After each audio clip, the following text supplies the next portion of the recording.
तो हर सुबह की तरह चाय गैस पर उबल रही थी, माँ खाने की तैयारी कर रही थी और बाबा न्यूज़पेपर पढ़ रहे थे। मेरे स्कूल के सारे ही दोस्त पिकनिक पर जा रहे थे and like every other convent school you had to submit a fees beforehand. And बात मानिए, से 8 साल पहले एक मिडिल क्लास फैमिली के लिए 800 रुपये बहुत बड़ी अमाउंट थी। तो मैंने बड़ी हिम्मत करके अपने बाबा से परमिशन मांगी। मैंने पूछा, बाबा क्या मैं जा सकता हूँ? उन्होंने पहली बार में तो कोई जवाब नहीं दिया, तो मैंने अपना सवाल फिर से पूछा। इस बार उन्होंने न्यूज़पेपर हल्का सा नीचे करा, मुझे देखा और मना कर दिया। बाबा की आज तक कोई बात नहीं काटी थी, लेकिन उस दिन मैं अपने बचपने में ज़िद करने लगा। मैंने कहा, बाबा जाने दो ना, सब जा रहे हैं।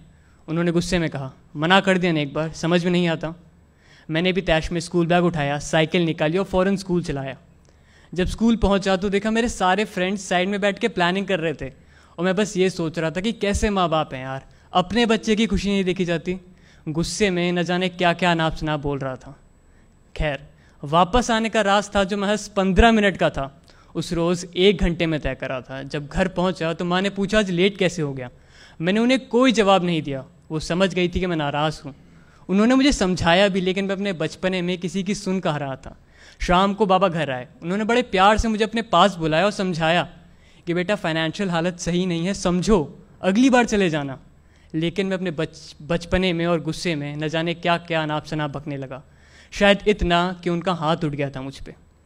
वो गुस्से में बोले, न जाने कब बड़ा होगा ये, हर वक्त जिद, हर वक्त बचपना।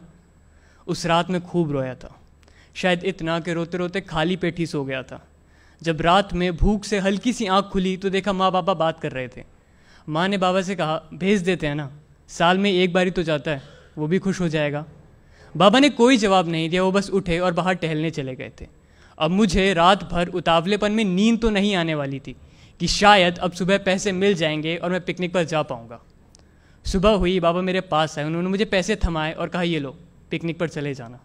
एक पल को मेरी खुशी का ठिकाना नहीं था। मैंने फ़ौरन साइकिल निकाली और स्कूल की तरफ चल दिया। घर से थोड़ा दूर पहुंचा था कि याद आया, जो तावलेपन में लंच तो घर भूल गया है। वापस घर आया तो देखा माँ बाबा फिर से बात कर रहे थे। माँ ने बाबा से पूछा, पैसे कहाँ से आए? बाबा ने कोई जवाब नहीं दिया। माँ ने फ़ौरन बाबा की सूनी कलाई देखी और कहा, घड़ी बेच दी क्या? बाबा ने कहा, क्या फालतू की बातें कर रही हो, ऑफिस के लेट हो रहा है, खाना बांध दो। मैं अभी भी दरवाजे पर सुन्न खड़ा था, आंखों में आंसू लिए बस यही सोच रहा था कि सही में बाबा ने मेरी खुशी के लिए दादाजी की आखिरी निशानी भी बेच दी। क्या सही में मेरा सैर सपाटा उस घड़ी से ज़्यादा ज़रूरी था? खैर, मैं स्कूल आया वापस। अब पिकनिक पर जाने का मन नहीं था। वो पैसे स्कूल में जमा करने की हिम्मत नहीं थी।